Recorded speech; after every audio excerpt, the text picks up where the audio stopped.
ओम नमः शिवाय। शिव महापुराण वायव्य संहिता अध्याय 25 सिंह पर दया। वायुदेव कहवा लग्या, हे मुनि, पोताना प्राचीन त्वचा द्वारा गौरीए कौशिकी कालिकाने उत्पन्न करीने अने ब्रह्माना कामने पूर्ण करवाने माटे लगाड़ी दीधा। ए पछी पोताना सेवक ए सिंह उपर दया करीने एना हितने माटे ब्रह्माने कह्युं के हे ब्रह्मा, आ सिंह मारो परम भक्त छे। आ तो तपस्या करती वखते अन्य हिंसक जीवोथी मारू रक्षण करतो हतो। आ कारणे ए हमेशने माटे मारी पासे रहे। एनो निवास मारा राजभवનમાં हशे।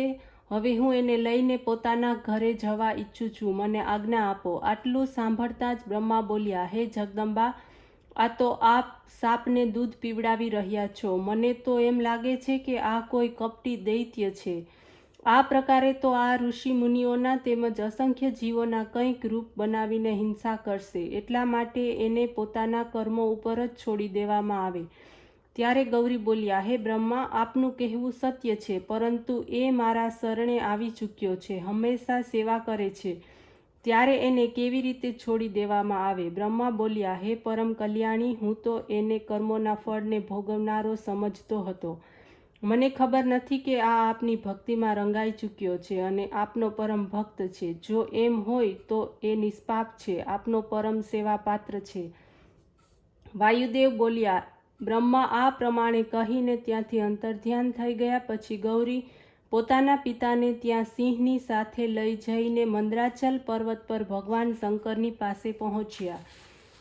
અધ્યાય 26 ગૌરીનો મેળાપ। વાયુદેવ બોલ્યા કે હે મુનિઓ, શ્રી ગૌરીએ પોતાના રાજમહેલમાં પહોંચીને ભગવાન શંકરની ચરણ વંદના કરી। ત્યારે શિવજીએ ગૌરીને પોતાના ચરણોમાંથી ઊભા કરી હૃદય સરસા છાપ્યા। પાર્વતી હસતા હસતા છૈયા પર બિરાજ્યા। ભગવાન શંકર પણ પ્રસન્ન થતા ત્યાં આવી પહોંચ્યા। એમને ખોળામાં બેસાડી અધરોષ્ટ્રનું આસ્વાદન પ્રાપ્ત કરીને બોલ્યા, હે પ્રાણેશ્વરી, આપ ક્રોધ કરવાનું કારણ તો ભૂલી ગયા હશો। આપે સ્વભાવથી જ કાલી તથા ગૌરી રૂપ દ્વારા મારા મનને લોભાવ્યું ન હતું।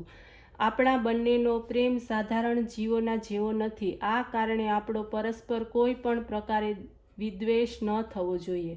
આપણે તો એટલા માટે બંને મળીને રહીએ, આપણે વિયોગ ન થવો જોઈએ। ભગવાન શંકરના વચનો સાંભળીને પાર્વતી લજ્જા અનુભવવા લાગ્યા।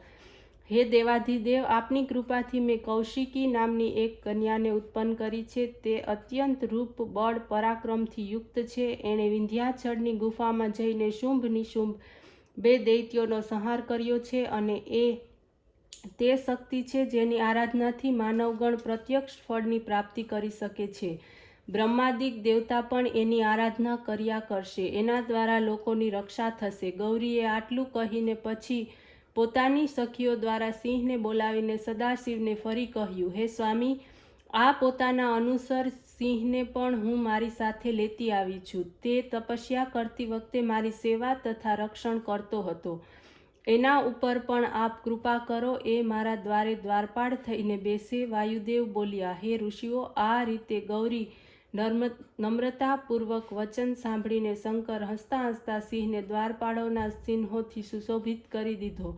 વળી સોમ નદી નામક દ્વારપાળને રાજમહેલનો મુખ્ય દ્વારપાળ બનાવ્યો। એ પછી અનેક આભૂષણો દ્વારા તથા વસ્ત્રો ગૌરીને સ્વહસ્તે શણગાર કર્યો।